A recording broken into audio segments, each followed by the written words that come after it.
अब हम लोग इस वीडियो में अध्ययन करेंगे बल। बल क्या है, यानी बल यानी फोर्स। बल को अंग्रेजी में क्या कहते हैं जी? फोर्स कहते हैं। यानी व्हाट इज फोर्स। सबसे पहले समझना है कि फोर्स क्या है, व्हाट इज फोर्स। तो फोर्स क्या है जी? यानी फोर्स वह भौतिक कारक है। फोर्स क्या है जी?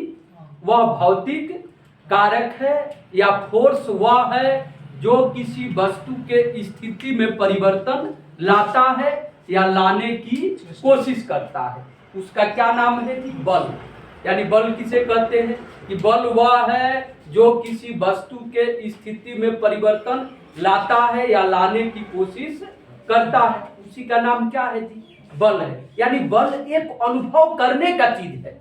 जैसे एज फॉर एग्जाम्पल में, जैसे यह कुर्सी है, इस कुर्सी को हमने ऐसे ला दिया, किसके द्वारा लाया जी? बल के द्वारा। किसके द्वारा लाया? बल के द्वारा। साइकिल चलाया, बल के द्वारा। यानी साइकिल विरामावस्था में था, उसको गति में ला दिया, किसके द्वारा? बल के द्वारा। अब गति में था, उसको विराम में कर दिया, किसके द्वारा? बल के द्वारा। किसी वस्तु के आकृति को बिगाड़ दिया, किसके द्वारा? बल के द्वारा। किसी वस्तु के आकृति को बना दिया, किसके द्वारा जी? बल द्वारा। यही तो स्थिति में परिवर्तन है। यानी बल क्या करता है? किसी वस्तु के स्थिति में परिवर्तन ला देता है। यानी आकृति को बिगाड़ देना, आकृति को बना देना, वस्तु को गति में ला देना, वस्तु गति में हो तो उसको विराम में कर देना। ये सब किसके द्वारा होता है जी? बल के द्वारा होता है। क्लियर है जी? तो बल क्या है समझ में आया? ओके, कोई प्रॉब्लम नहीं है। अब बल को किसके द्वारा सूचित करते हैं? तो एफ द्वारा। यानी बल को कैपिटल एफ द्वारा सूचित किया जाता है। और बल का एसआई मात्रक जो होता है ना, एसआई मात्रक न्यूटन होता है। एसआई मात्रक क्या होता है जी? न्यूटन होता है। बल का एसआई मात्रक क्या होता है बाबू? न्यूटन होता है। क्लियर है? अब तुम पूछोगे ना कि जो एसआई मात्रक बल का न्यूटन होता है, तो यहाँ पर क्या जरूरत है न्यूटन को कैपिटल एन में लिखने की? स्मॉल एन में नहीं लिख सकते थे? जब बल का एसआई मात्रक न्यूटन है तो हम इसको चाहे तो न्यूटन को स्मॉल एन में लिख सकते थे, नहीं, इसको स्मॉल एन में नहीं लिखेंगे। अब आप पूछोगे क्यों नहीं? यानी जब मात्रक किसी वैज्ञानिक के नाम से हो, जब मात्रक किसके नाम से हो जी? किसी वैज्ञानिक के नाम से हो, तो फिर उसके लिए बड़े अक्षर का प्रयोग किया जाता है। यानी अंग्रेजी वर्णमाला का बड़े अक्षर का प्रयोग किया जाता है। कब जी? जब मात्रक किसी वैज्ञानिक के नाम से हो। जैसे बल का एसआई मात्रक क्या होता है बाबू? न्यूटन होता है। तो न्यूटन वैज्ञानिक थे। ओके, अब न्यूटन जब वैज्ञानिक थे तो इनके लिए क्या प्रयोग करेंगे? Capital N. और फिर तो बल का एसआई मात्रक न्यूटन ही क्यों बना दिया गया, और किसी वैज्ञानिक के नाम पर क्यों नहीं दे दिया गया कि बल का एसआई मात्रक एम्पियर हो जाएगा, तो बल का एसआई मात्रक कूलाम हो जाएगा, तो बल का एसआई मात्रक और सारे जितने भी मात्रक है मोल हो जाएगा? ऐसा क्यों नहीं मात्रक दिया गया? क्यों बल का मात्रक न्यूटन ही दिया गया? क्योंकि बल वाले क्षेत्र में न्यूटन का ज्यादा योगदान रहा है। तो विज्ञान क्या किया ना, उस बात को उनके सम्मान देने के लिए, उनके रेस्पेक्ट को बरकरार रखने के लिए बल का मात्रक क्या कह दिया गया कि न्यूटन होगा। बल का मात्रक क्या होगा? न्यूटन होगा। क्योंकि बल वाले टॉपिक पर सबसे ज्यादा न्यूटन कार्य किए, बल के बारे में न्यूटन बताए, बल तथा गति का नियम, इसलिए बल का एसआई मात्रक क्या दे दिया गया?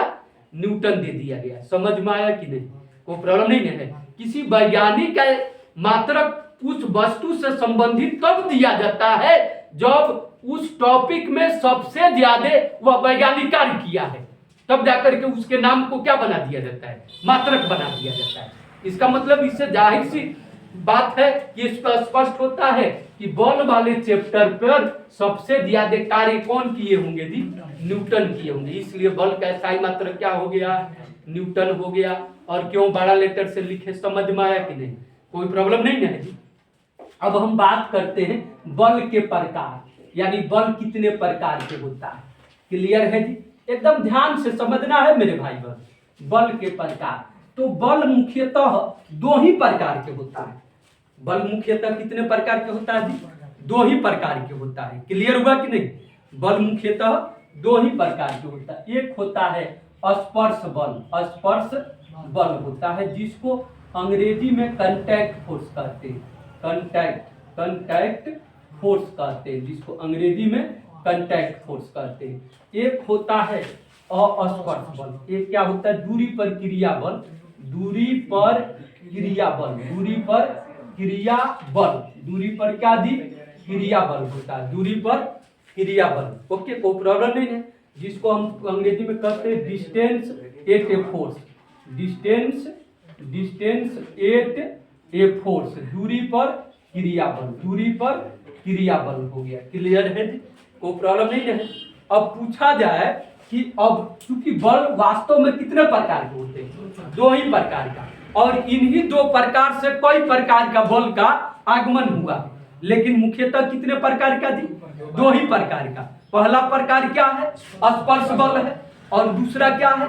दूरी पर क्रिया बल। अब तुम पूछोगे ना कि व्हाट इज कांटेक्ट फोर्स, यानी स्पर्श बल क्या है?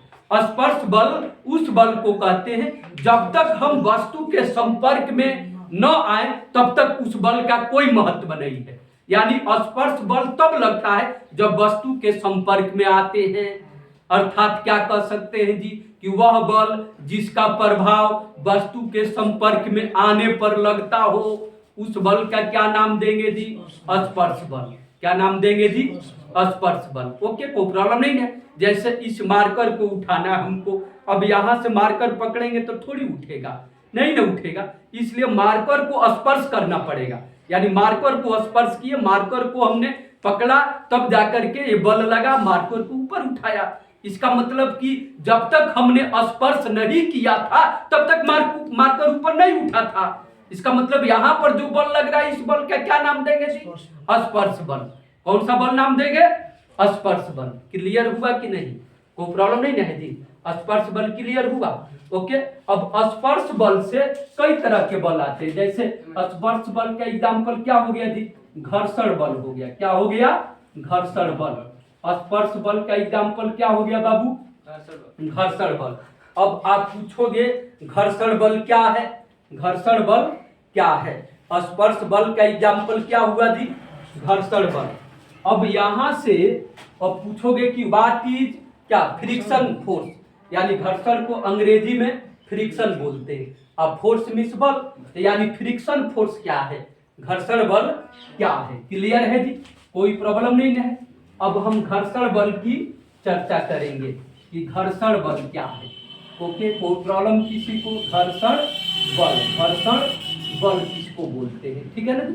तो पहले समझना है कि घर्षण बल का कार्य क्या है।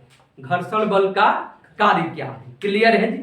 यानी घर्षण बल का क्या कार्य है? गति का विरोध करना, उसी बल का नाम क्या है? घर्षण बल है। यानी जब 2 संपर्क सतहों के बीच कोई ऐसा बल कार्य करता है जो वस्तु गति का क्या करता है? विरोध करता है, उसी का नाम क्या है? घर्षण बल है। जैसे एज फॉर एग्जाम्पल में, जैसे हम धरातल पर चल रहे हैं, पैर जब ऐसे रखते हैं तो यहाँ पर पैर क्या हो गया? रुक गया। अब जब पैर रुक गया, वहां पर पैर और धरातल के बीच में जो बल कार्य कर रहा है, जो इस पैर को सरकने नहीं दे रहा है, यानी गति का विरोध कर रहा है, उसी का तो नाम है घर्षण बल। अब ऐसा करने से फायदा क्या? ऐसा करने से फायदा कि यहां पर ये पैर रुका तो अगला पैर आगे की तरफ बढ़ा। यदि गति का विरोध नहीं करता तो हम फिसल करके गिर जाते। तुमने देखा होगा कि बहुत से आदमी बारिश के दिन में फिसल करके क्या हो जाते हैं जी? गिर जाते हैं। इसका मुख्य कारण क्या है? घर्षण बल शून्य हो गया। यानी घर्षण बल वहां पर क्या हो गया? शून्य हो गया। और जब घर्षण बल शून्य होगा तो फिर गति का विरोध करेगा ही नहीं। और जब गति का विरोध नहीं होगा तो व्यक्ति फिसल करके गिर जाएगा। साइकिल ब्रेक मारेगा, यहां पर रुकेगा, वहां पर। इसका मतलब क्या हुआ जी? कि घर्षण बल वहां पर शून्य हो गया, इसलिए हम गिर गए। तो घर्षण बल अब कैसे बढ़ाते? कैसे? यानी वस्तु को क्या करके? खुरदरा करके। वस्तु को क्या करके जी? खुरदरा करके। यही कारण है कि चप्पल जूते में क्या बनाया जाता है? गोटी नुमा बनाया जाता है। देखा होगा ना तुमने, साइकिल के चक्के में गोटी रहता है, चप्पल के नीचे गोटी रहता है, जूता में गोटी रहता है। प्रत्येक मतलब जितने भी गति करने वाले वस्तु है सबको गोटी नुमा बनाया जाता है। उसको इसलिए बनाया जाता है, गोटी गोटी जैसा खुरदरा बनाया जाता है, ताकि जहां ब्रेक मारेंगे वहां पर रुक जाएगा। यानी ऐसा करने से उस वस्तु का घर्षण बल क्या होगा, अधिक होगा, और जहां चाहेंगे वहां पर रोक सकते हैं। और किसी चप्पल या जूता का यदि नीचे वाला सोल क्या हो जाता है, यानी बिल्कुल चिकना हो गया रहता है, तो उसका घर्षण बल क्या हो जाता है, 0 हो जाता है। वो व्यक्ति तुरंत क्या हो जाता है जी, फिसल जाता है, फिसल करके गिर जाता है। तो घर्षण बल बनाने का क्या उपाय है, घर्षण बल बढ़ाने का क्या उपाय है जी, वस्तु को क्या किया जाता है, गोटीनुमा किया जाता है, वस्तु को गोटीनुमा यानी वस्तु को खुरदरा बनाया जाता है। क्लियर है जी, कोई प्रॉब्लम नहीं है। अब घर्षण बल क्या है समझ गए, यानी घर्षण बल वह बल जो दो संपर्क सतहों के बीच लगकर, दो संपर्क सतहों के बीच लगकर ऐसे और गति का विरोध करता है, इसको सरकने नहीं दे रहा है, इसी बल का क्या नाम, घर्षण बल है। बस हो गया यार, दम ही नहीं है इसमें, बस समझना तो है। साइंस क्या कहता है कि गहराई में डूबना है, उसको समझना है।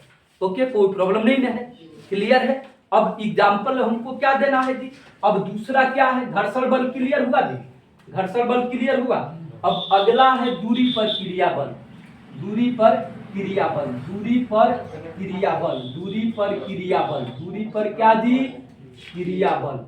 अब दूरी पर क्रिया बल किसको बोलते हैं, इसको ध्यान से समझना है। यानी यह वैसा बल है जो दूर से ही क्या करता है, अपने प्रभाव को दिखाने लगता है, दूर से ही अपने प्रभाव को दिखाएगा। उस बल का क्या नाम है, दूरी पर क्रिया बल। अब आप पूछोगे ना, तो इसका एग्जाम्पल कौन सा बल हो सकता है, यानी इसका एग्जाम्पल चुंबकीय बल हो सकता है, इसका एग्जाम्पल गुरुत्वीय बल हो सकता है। समझ में आ रहा है कि नहीं, वास्तव में तो बल के दो ही प्रकार हुए, अब दो से कई प्रकार हो गए जी, समझ में आ रहा है कि नहीं। जैसे पूछा जाए घर्षण बल किसका एग्जाम्पल है, तो घर्षण बल किसका एग्जाम्पल है जी, स्पर्श बल का। अब पूछा जाए दूरी पर क्रिया बल का एग्जाम्पल क्या होगा, तो दूरी पर क्रिया बल का एग्जाम्पल क्या हो जाएगा, चुंबकीय बल हो गया। क्या हो गया जी, चुंबकीय बल हो गया, चुंबकीय बल हो गया, या चुंबकीय बल हो गया, या गुरुत्वीय बल, गुरुत्वीय बल हो गया। ये सब किसका एग्जाम्पल हो गया, दूरी पर क्रिया बल हो गया। इसका मतलब कि यह जो चुंबकीय बल है वो दूर से ही अपना प्रभाव दिखाएगा, गुरुत्वीय बल है वो दूर से ही अपना प्रभाव दिखाएगा। क्लियर है जी। अब चुंबकीय बल क्या है, इसकी चर्चा करेंगे ना। यानी चुंबकीय बल वह बल है जो लोहा और क्या निकेल तथा कोबाल्ट के वस्तु को अपनी तरफ क्या कर लेता है, आकर्षित कर लेता है। जब किसी चुंबक के द्वारा दूर से ही, यानी सटने की जरूरत नहीं है उसको, दूर से ही वो अपनी तरफ क्या कर लिया जाए, खींच लिया जाए। जब किसी चुंबक के द्वारा उससे हल्की वस्तु को दूर से ही क्या कर लिया जाए, खींच लिया जाए, उसी बल का क्या नाम है, चुंबकीय बल। क्या नाम है जी, चुंबकीय बल। यानी चुंबकीय बल एक आकर्षण बल है जो चुंबक के द्वारा लोहा, निकेल और कोबाल्ट की वस्तु को अपनी तरफ क्या कर लिया जाता है, खींच लिया जाता है। उसी बल का क्या नाम है जी, चुंबकीय बल। लेकिन चुंबकीय बल में किसका रहना जरूरी है जी, लोहा का या निकेल का या कोबाल्ट का और किसका, और सबसे उसका मेन जो कारक है वो क्या है जी, चुंबक है। यानी चुंबक, लोहा या कोबाल्ट या निकेल का रहना जरूरी है, तब किस बल का प्रभाव देखने को मिलेगा जी, चुंबकीय बल का। और तब चुंबक ऊपर से ही दूर से ही क्या कर लेता है, खींच लेता है। क्लियर हुआ कि नहीं बाबू, चुंबकीय बल क्लियर हुआ, ओके, कोई प्रॉब्लम नहीं है। इस तरीका से अब गुरुत्वीय बल, गुरुत्वीय बल क्या होता है इसको ध्यान से समझना है। गुरुत्वीय बल किस बल का नाम है, तो गुरुत्वीय बल किसको बोलते हैं जी, यानी पृथ्वी और किसी अन्य वस्तु के बीच लगने वाला आकर्षण बल का नाम क्या है, गुरुत्वीय बल। पृथ्वी और अन्य वस्तु के बीच, जैसे एज फॉर एग्जाम्पल में इस वस्तु को ऊपर फेंक रहे हैं, नीचे आ जा रहा है, इस बल का क्या नाम है जी, गुरुत्वीय बल। यानी दूर से ही पृथ्वी क्या कर रहा है, वस्तु को, ऊपर स्थित वस्तु को अपनी तरफ खींच रहा है, उसी बल का क्या नाम है जी, गुरुत्वीय बल। यह भी दूर से ही अपना प्रभाव दिखा रहा है। क्लियर हुआ कि नहीं। तो वीडियो को सब्सक्राइब और लाइक करना है और ज्यादा से ज्यादा शेयर कीजिए। धन्यवाद।